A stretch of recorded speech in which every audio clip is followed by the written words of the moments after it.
Yeah, I got a story to tell. I know they want me to fail. If they throw me into a cell, I know wife she paying the bill. Cause I can afford to be quiet. My city is dying and children are crying. Be alert, not devour. The enemy's prowling you just like a lion. But we got the keys, I promise you. Hold on to the peace inside of you.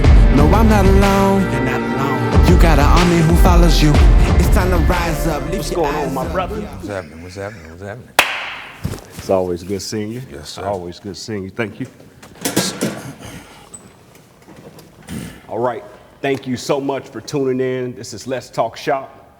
I got my guy, my brother, somebody that I grew up with, Ric Evans here, to just be transparent with you guys, to be vulnerable in hopes of being able to give some type of solution when it comes to some of the things that our city is encountering. When you talk about gun violence, you talk about lack of mentorship, you talk about fatherlessness, you talk about, there's so many things that is going on here in Kansas City that I haven't really seen a big answer to. So this is our mark to be able to help change that. So this is Let's Talk Shop. I'm Reggie McKeithen. Again, this is my guest. I'll let you introduce yourself. Yeah, Ric Evans. Okay. He put my whole government out there real quick for everybody to look me up, and then it's all good. Ric Evans, that's my name. So you talk about your government, right? So yes, sir. Everybody know that when it comes to the street life, when it comes to the hood, the neighborhood, and all that, right? Yeah. Is there a name that you go by on the streets?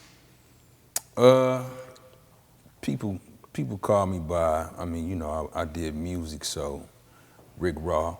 Ric Raw. Raw stood for Ric Against the World. Okay. With the neighborhood, you know, it was Ric Rock. Okay. Probably came from making beats, but just kind of, you know, was I guess it fit. So yeah, that's no what doubt. it was. Ric Rock, Ric Raw. That was down the back street, doing like 100. Watch till they hit the avenue with like 100 cops. Like welcome to Killer City, bruh. Where these young niggas don't give a fuck. With the shots ringing to hit you up. And them body bags will zip you up. And we out here, cold blood, no love going out, yeah. These niggas don't feel no pity, bruh. Like welcome to Killer City, yeah. So you say the neighborhood. What neighborhood did you grow up in, for the listeners? So the honest answer to that would be I grew up everywhere in this city. Okay. But 51st Street is where I started, you know, where I got my name and started hanging with my guys. But like I said, I'm from the heart of the community, 39th Street, 12th Street. And my moms and pops moved out to 99th. Once they divorced, I moved with my pops down on 53rd. So that was right around the corner from the neighborhood. Okay. Yeah. So when you talk about the neighborhood, and we're gonna dive right in if you're okay with it. You talk about 53rd, man. Paint that picture, what that was like. You say your parents divorced. Mm-hmm. How old were you at that time? I was probably in the 4th grade when they divorced. Okay. Yeah. And so you're in the 4th grade, they divorced. And so now you're in this new neighborhood, 5th grade. What are you, 12 years old? Yeah, by the time I ended up getting with my pops, I was probably around, let me see, it was in my 7th grade year, so I can't calculate what age I would have been, but yeah, everything was new. You know, it was different. You know? Okay.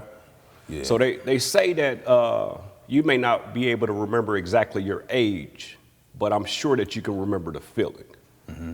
When your parents divorced. Can you kind of paint that picture for us, like what that was like for you as a young man? It was hurt. You know, anytime you see your parents, you know, split, you really don't understand at a young age. Of course, you want them to be back, things of that nature, but then you have to try to get used to new people. And that's still hard for me. You know, so growing up, you know, you're not my mama, you're not my daddy. If you weren't my mama, you weren't my daddy. You know, my pops had women. Yeah. I couldn't really, you know, respect them is like I would respect my mother. My mother had men that I couldn't respect that was like my father. So that's the pain that you kind of go through, I guess, when your parents split up. So when you talk about like as a child, I think it's really important. A big component of my organization is mentorship. Mm-hmm. A large component is being able to emulate an example of what fatherhood looked like. So if you have your divorcee or your parents are divorcees and you're having multiple guys maybe come in and out, no qualms to your mom or anything. This is not about pointing fingers, right? Right. But so you got multiple men coming in. Did you ever feel like you lacked identity at all? I don't know about lack identity. I guess, yeah, because you tend to try to, I know for me in my situation, I was the oldest. So there was a couple guys that it felt like it came to a time where I had to be the man, to basically push back on some of the things that they were doing. So I guess the lack of identity would have been there because, of course, I, had to step into bigger shoes. Okay. So when you say being the man, just so we're making this thing as simple as possible, what did that mean? Did that mean something different then than it does now? Or what does that mean when you say you had to be the man? Like I had to defend my mother. Okay. Physically? Physically, emotionally? Yeah, emotionally, physically, things of that nature. There were some things that kind of took a turn, So it felt like that I had to get into a mindset that if something was to happen again, I'm gonna have to go a certain direction. Where did you seek refuge? Like you talk about that you moved into this new environment, right? Mm-hmm. Into this new neighborhood. Was it? Paint that picture for us. Was it violence around? Was it gangs there? Tell me more about that. Yeah, it was. It wasn't something that I was a stranger to. Like I said, just growing up in the heart of the community, it was always gangs around. Okay. I could remember back to when I was little, being on 39th Street. You had Seven Oaks, you had Holy Temple. They used to feud with each other, but they was right around the corner on one street. Being on 12th Street, Parker Square, where my grandma used to live, you got projects that's literally like across the street. They didn't get along. Right. So when I moved with my pops and ended up going to the school that I went to, hooking up with a couple guys that were more like brothers to me, it was nothing new, Of course, yeah, there was gangs around. Did you ever identify or become a part of any type of gang or gang activity? That's a tough question, because normally what people think about with gang culture, you get jumped in and all that other kind of stuff, I think every city has their own politics and the way that they basically do things, but to answer your question, yeah, I became affiliated. Okay. Is that something that you wouldn't mind mentioning, like what gang that was that you became affiliated with? Probably not. Okay, and I respect that. Yeah, you know what I mean? Yeah.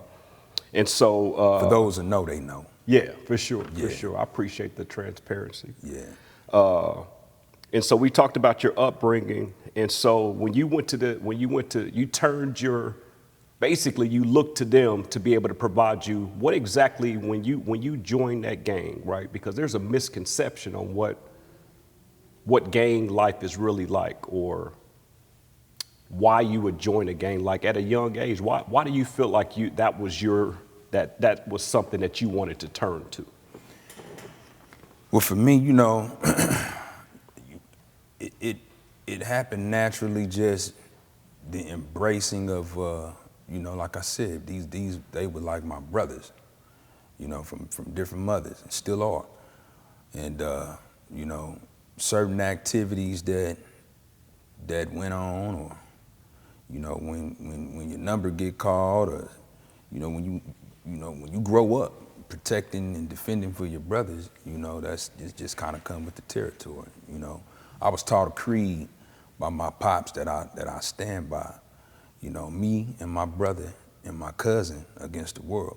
Okay. If worse came to worse, it's me and my brother against my cousin.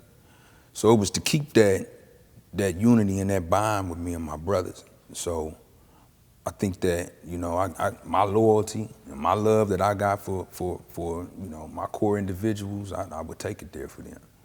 So, I mean, it just kind of came with the territory. So you talk about your relationship with your father. Mm-hmm. Did he support your decision in joining gangs, or did he even know, or your mother? He really didn't. It wasn't something. I mean, to answer your question, hell no. He didn't support that, but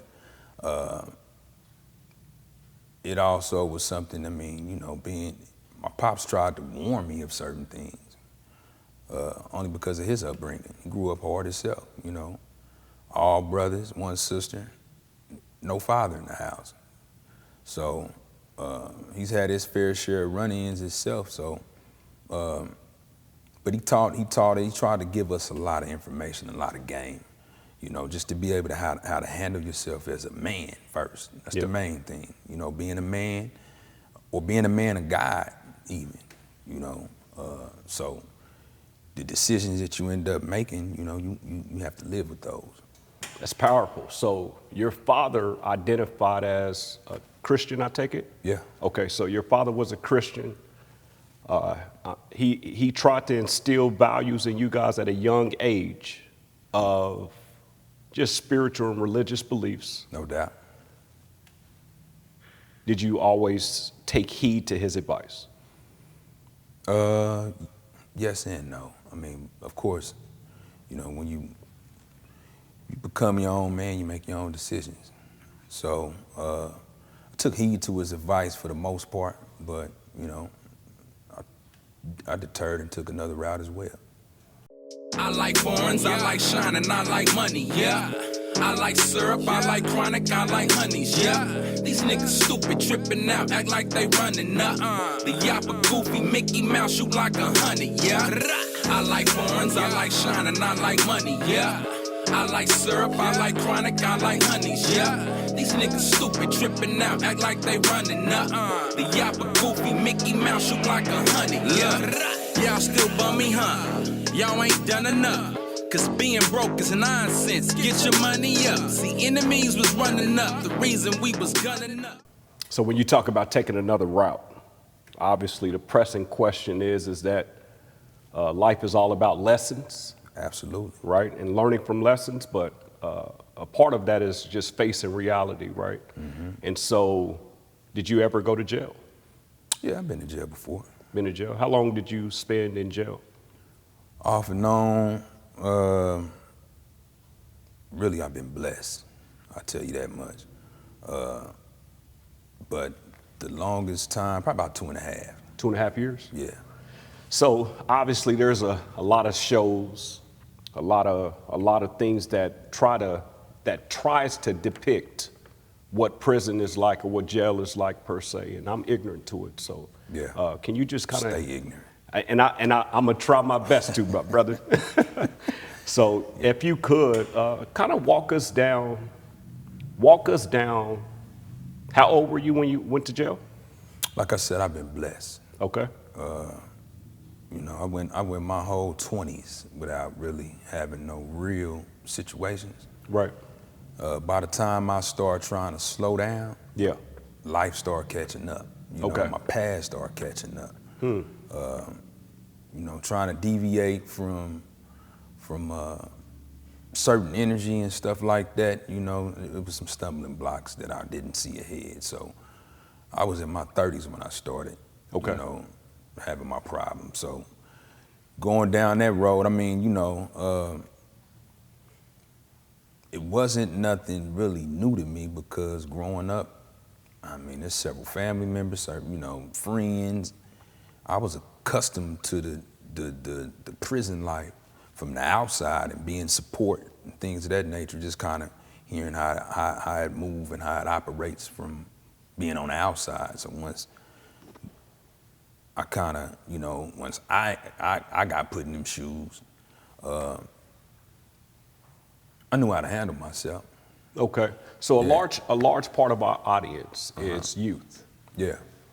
And when we talk about mentorship and we talk about being able to instill values in them, that maybe it can deter them from making some of those same decisions, right? Absolutely. And so, can you give us just paint like a day for me of what it's like when you were in jail? What was that like? Like, I want them, because again, me being a firefighter, if you look at Chicago Fire, or if you look at any of the reality shows about what it's like trying to depict what it is that I do for a living, it's not accurate, right? And so I can only imagine that the shows that are trying to depict what prison life is like, it's not accurate, right? So can you give us like a true raw Ric Raw, right?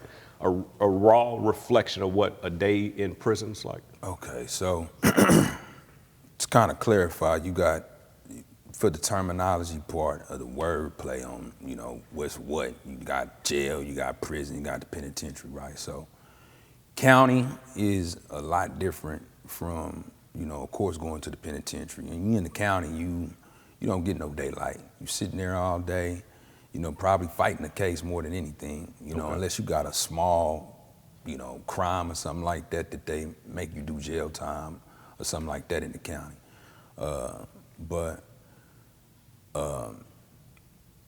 So it's kind of hard to kind of answer that question, which one I want to give you. Because I would say county, you sitting there all day, you got to deal with a lot of riffraff. Yeah. You know what I'm saying? You don't get no sunlight. What about the food? Huh? What about the food?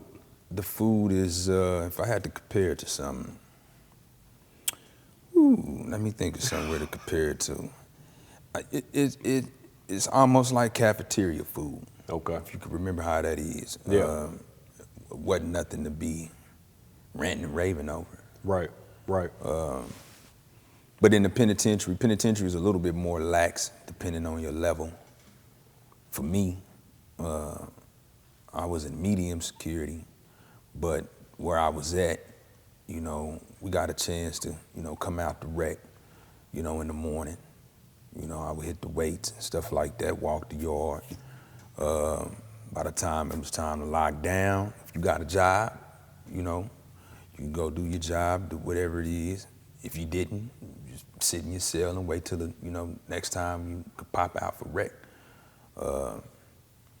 Would it be something that you would advise somebody to go, to travel? Do you? I mean, no. No? I wouldn't advise nobody. I mean, no, it's not a cool place to be. Okay. Not how people try to make it seem, but of course you got to make the best of all your situations in life. But no, it's not a place I would, recommend anybody to go to. Now, I would think that for people who design it, because it's so systematic. Yeah. I think they ought to go and just get a dose of, what it's really like, so they can try to, I think there's things that there's people, there's things that they can learn from on how to, because it's not a rehabilitative place. You know what I'm saying? Unless that's what you're trying to do personally. Right. Yeah. Right. Yeah. That's good. So when you talk about rehabilitation, right, the thing that comes to my mind is like just mental health, right? And, absolutely. Okay. And that's all the way across. You don't have to go to the penitentiary to see that we need some rehabilitation for mental health. Just in the community alone. Let me ask you this, have you ever sought resources for some of the trauma that maybe you have gone through, or do you feel like you've experienced any trauma? Absolutely. I mean, before all of that, because I got a military background. Okay, so you've been in the military. I have been, I'm seeking that direction as well, but I've also seek personal rehabilitation, counseling, therapy, and things of that nature. And I think everybody should, for real. I don't think people really recognize the mental health that really is in our community. When you grow up in broken homes, you grow up in, impoverished communities, you see the things that you see on a day in, day out basis. It's something, it's not normal. Yeah. Do you when you talk about some of the things that you've seen that wasn't normal, do you ever battle any type of like nightmares, or is there anything that you feel like haunts you to this day, some of the decisions that you make? I mean, for certain personal decisions that I can't disclose, certain stuff, yeah, I battle. But, that's when sometimes I have to go deeper into my spirituality, because that's where I wrestle the most, I give a lot of stuff to God, and I try to stay in the scriptures. And one thing I see in the scriptures is it's nothing new under the sun. That's good. These were people. These ain't no stories of something that was make-believe. No, right. These were people who actually existed here on this earth. Right. And they suffered from the same things that we suffering from today. It's actually, you look at Genesis, it's the origin of it all. Cain killed Abel, his own brother, behind jealousy. Yeah. You see what I'm saying? Sure. So we battle with these things. I'll say, just for, I think, a lack of understanding who God really is. That's really what it is, you know what I'm saying? So yeah, I battle with some things. That's good. So when you talk about, let's come back and talk about like your family, right? Mm-hmm. And so are you married? Do you have a relationship? You have kids? Tell me about that. Not yet, my brother. I'm working on it. Okay. I mean, the lifestyle that I lived, promiscuous, I guess, my debauchery. Yeah. But I think a lot of us go through that, trying to be, listen, man, when you're feeling yourself, you're feeling yourself, but I do have children. I got children. How many? 4. 4 kids. I went from none, and it was like, I don't know what, hey, look, I got weak. That's all I got to say. I got weak. What, boys, girls, what? I got 2 boys, 2 girls. 2 girls. What's that like, man? So you talk about being a father and you having daughters. What if your daughter came home and dated someone that... I don't know why you throw that question at me, but listen, that's one of the, so my oldest daughter, that was my first child, of course, right? So I tell you, she changed me. Having children is it's a blessing, no matter how it happens. What I will tell folks is, to prepare yourself as much as you can. If you gotta avoid doing certain things that you have to, if you're not ready for children, then you might want to avoid it, whatever that may be. But having children, it gave me more of a, I would say it kind of redefined my purpose for living. It wasn't just about me no more. Right. So I had to switch some things up. That's sacrifice. Good. You know what I'm saying? When you went to jail, all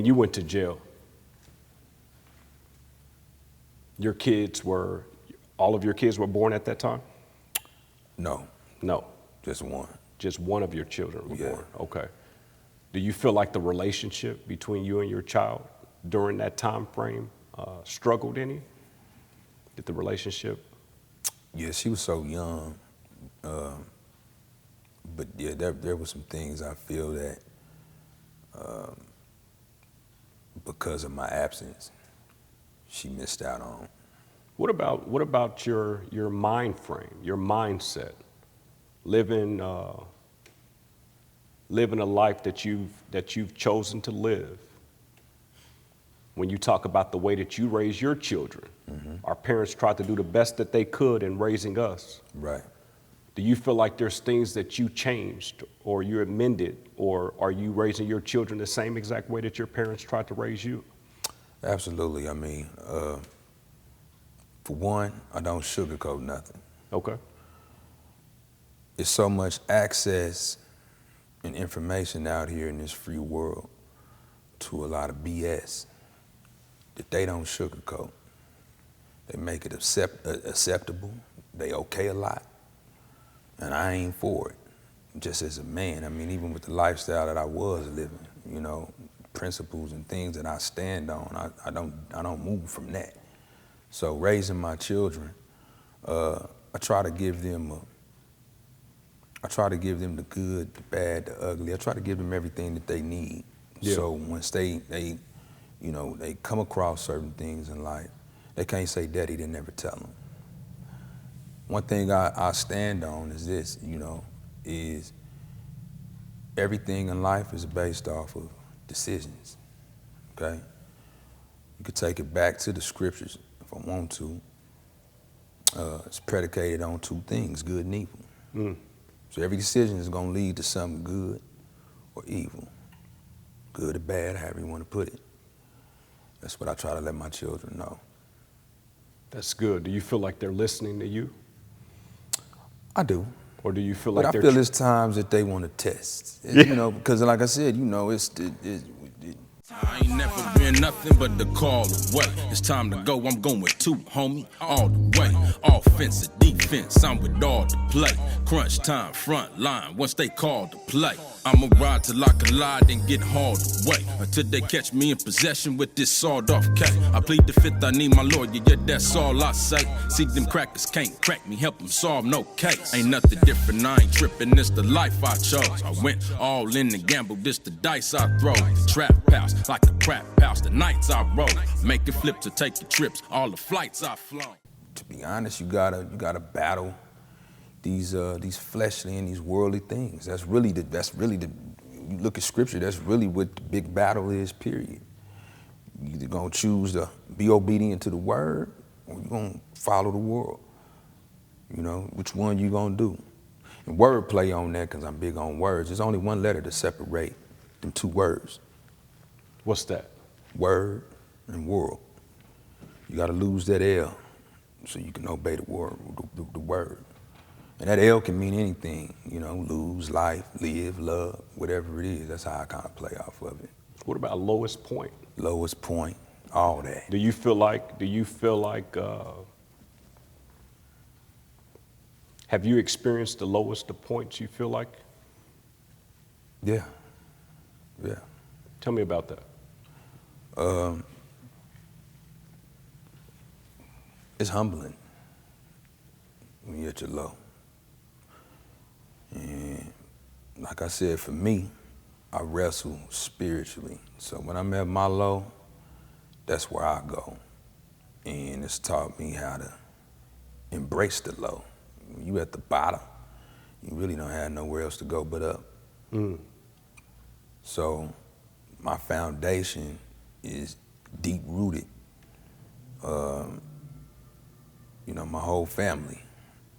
I'm the only one in my family not married. Only one? The only one. I had to be. I'm my immediate family. Right. Listen, like. Yeah. But I was the oldest on both sides, Okay. with my grandparents. And so, just growing up, like I said, I had a plethora of different type of men that I pick and chose and bit off of certain things here and there. So, that's kind of how that happened. But yeah, man, at the low, you don't have nowhere but to go. It's up. That's good. And so again, we talk about this platform. We talk about this cause. A big part of why we're doing what we're doing right now with this movement, with this push or this action for change is trying to change the lives of the next generation to come, right? Absolutely. We talk about that there's been media showing that there have been children involved in very violent crimes, even including the parade, right? And so knowing what you know now, knowing how you've grown up, I mean, what kind of advice would you give somebody that was a 15-year-old you, or somebody idolizing you right now that said, oh man, I want to be in a gang, and I want to go to jail, I want to go to prison? It ain't worth it. Can you elaborate a little bit for us? I mean, if that's what it's kind of crazy, because it seems like that's what people want to do. But I say that they're so desensitized from reality. I mean, we could talk, we can go layers deep on that, but I'm gonna stay on the surface.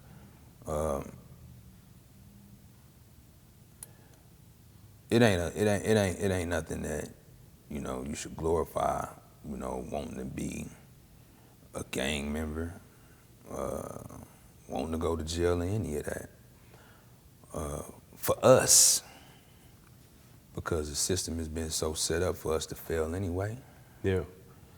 Like I said, I can go layers deep, way back to slavery, the Jim Crow movement, even with the migration of our people coming to these major cities, getting redlined, being trapped in these cities, you know, a lot of oppression. Yeah.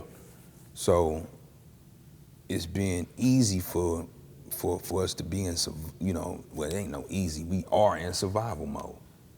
So the things that are accessible, and that's the norm, yeah, you know, it's just like I said, desensitized to it. You gotta look at the music, you gotta look at the movies, you gotta look at the video games. Yeah. Everything is desensitizing folks, so they feel like, you know, the streets ain't the streets no more. You don't have to go out to the streets to go learn nothing no more. It's in the click of your hand. Yeah. You see what I'm saying? Yeah. So, you know, from actually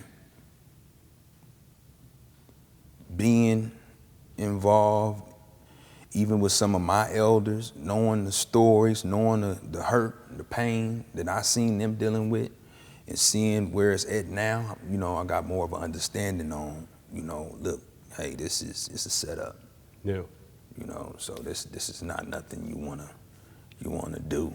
Are you sorry that you put your parents and your grandparents through or do you feel like you even put them through anything as you tried to navigate life and landing in jail and making the decisions that you made? I feel in a way, because we all have, you know, done our fair share parts of certain things, but, you know, I'm not big on judging. Those who maybe judge me, I tell them to, you know, look in the mirror, you know, but, you know, my girl got this thing talking about you got the caught and the uncaught. You know, a lot of people just don't get caught. Right. You know, they get away with it and things of that nature. I got away with a lot. Were you mad when you got caught? Hell yeah. Oh, I don't know if I can. You good, bro. Yeah, I mean, I ain't gonna say mad. It just was one of those things where, you know, hey, it comes with the territory. You know, it just comes with the territory. So, yeah. Let me do something real quick. So, if you could take 60 seconds and just take a moment to just kind of recap some of the things that we talked about, understanding this movement, understanding what God is doing in this, using this platform, right? If you could take 60 seconds and look at that camera right there, if you could just say a bit of advice or give a word to somebody looking, both men, young people, women. I mean, God said he'll use anybody to deliver his message, right? No doubt. If you take 60 seconds, look in that camera and just tell them whatever it is that's on your heart at this point. Put God first in all that you do. If I had to tell the youth anything or anybody, like I said earlier, there's 3 C's. I'm gonna go with these 3 C's. If you're trying to figure out life, you're navigating through life, trying to become successful, accomplish goals, you know, that first C I'ma say is don't have no children. Don't add no responsibility when it's hard to be responsible for yourself. The second one is don't mess up your credit. You know, I know there's a lot of things out here that, you know, got to get rich quick schemes. You got, hey, you know, I haven't had nothing. Hey, apply for this, get that. Can't pay it back. The third one would be don't do nothing criminal. Like I said, it's designed to keep us down. And the only way to, you know, to try to navigate in this life and understand your purpose and your mission is, you know, try to avoid those and put God first and find you some good people to be around. That's what I tell them. So you looked at them. I got one more thing for you, and then we're gonna wrap it up, okay? Do me a favor, stand up for me real quick, please. And this man got me getting ready. We got a mirror right here. Yeah. So if you could go around there for me real quick. Yes, sir. I feel like this is it. And so it's real easy, right? Yes, sir. It's real easy for us sometimes to be able to tell other people what exactly that we want them to be able to learn from our story. What exactly we want them to do is really easy to critique. But sometimes we can be so hard on ourselves that sometimes it's hard to look yourself in the mirror, right? And so if you were to look yourself in the mirror and if you were to address yourself and some of the mistakes you've made, some of the decisions that you've made, if you were to give yourself some words, what would that look like? The same thing. Learn from your mistakes. Count your blessings. Learn your lessons. You know, try to be a help and a better teacher, a better man, and that's pretty much it. That's good. Well, there you have it, folks. This is Let's Talk Shop.